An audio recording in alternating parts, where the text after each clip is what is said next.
Poultry health care में आपका स्वागत है। जैसे कि मैंने आपसे वादा किया था कि मैं आपको मुर्गे के रेट बढ़ाने में मैंने तंजीम छेड़ी है कि मुर्गे का रेट कैसे बढ़ाया जाए। तो उसको आगे हम बढ़ाते हुए हमें बड़ी खुशी भी हो रही है और एक अल्लाह से दुआ भी है कि अल्लाह पाक अपने हबीब के सदक़े में आज जो पोल्ट्री में जो दिक्कत हो रही है, जो परेशानी हो रही है, अल्लाह पाक उससे निजात अता फरमा दे। इसमें लाखों लोग इस धंधे से जुड़े हुए हैं, करोड़ों लोगों की रोजी रोटी का सवाल है और ये धंधा रोज़ बरोज़ घाटे की तरफ जा रहा है।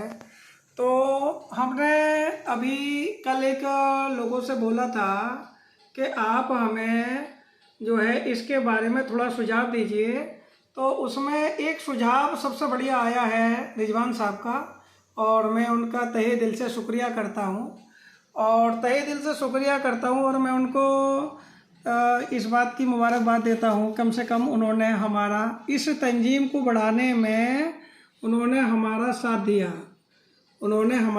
दिया इस तंजीम को बढ़ाने में। उनका कहना है कि सर इसमें जो आज कंपनियां आपस में लड़ रही है तो वो आपस में लड़ने के बाद बर्बाद हो रही हैं, ठीक है, वो जो है बर्बाद हो रही हैं इसमें लड़ने के बाद। और पहले कंपनियों ने फार्मर को बर्बाद किया, आज वो खुद आपस में लड़के बर्बाद हो रही हैं। तो देखिए पोल्ट्री का अब जो नाम हो गया है वो बर्बादी का ही हो गया है, इसमें कोई दो राय नहीं है। तो इसको हम 4 भागों में बांटते हैं कि हम इसको कैसे कैसे इसके ऊपर हम अपना वो कर सकते हैं, कैसे कैसे हम इसको अपना मुर्गे को कैसे बचा सकते हैं। तो देखिए मैं आपको एक चीज़ बोलना चाहता हूँ भाई कि आप जितने भी भाई पोल्ट्री से जुड़े लोग हैं, अगर उनको अपनी पोल्ट्री से इस धंधे से अगर रुचि है और वास्तव में ही इसको अपना व्यवसाय बनाए रखना चाहते हैं और ये आपका रोजी रोटी का एक जरिया है।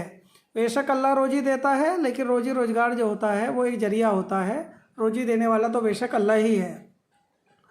तो इसको मैं देखो एक चीज़ ये बता रहा हूँ, इसको हम 4 तरीक़ों से ठीक कर सकते हैं रेट बढ़ने का, और उनका मैंने ऐसे रखा है। सबसे बड़ा योगदान है पोल्ट्री फार्मर, दूसरा योगदान है एंट्रीकेशन कंपनियां, और तीसरा योगदान होगा हमारा जो फीड मिलर है, और चौथा जो योगदान होगा जो हेचरी वाले हैं, ठीक है।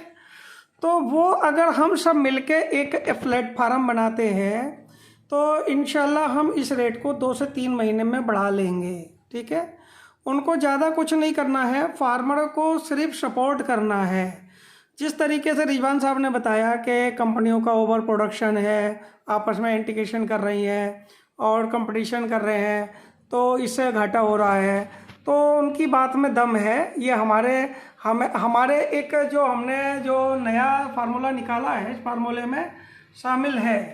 तो इसलिए मैं आप लोगों को ये बताना चाहता हूँ कि कंपनियों को ज़्यादा कुछ नहीं करते हुए केवल अपने घाटे का 1% खर्च करना है, 1%।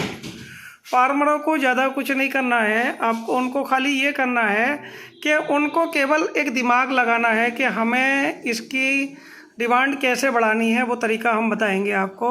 फीड मिलर को सिर्फ ये करना है कि आप जो फीड बनाते हैं उसकी क्या गुणवत्ता है वो उनको समझाना है, और हेचरी वालों को ज़्यादा कुछ नहीं करना है, केवल एक अपना चूजा कैसे निकालते हैं उसके बारे में थोड़ा सा आगे पब्लिक को समझाना है। तो ये सब 4 स्टेप हम लोगों ने अगर कर लिए तो इंशाल्लाह हमारे मुर्गे का रेट 3 महीने में आराम से हम लोग इसको 100+ खींच के ले जाएंगे।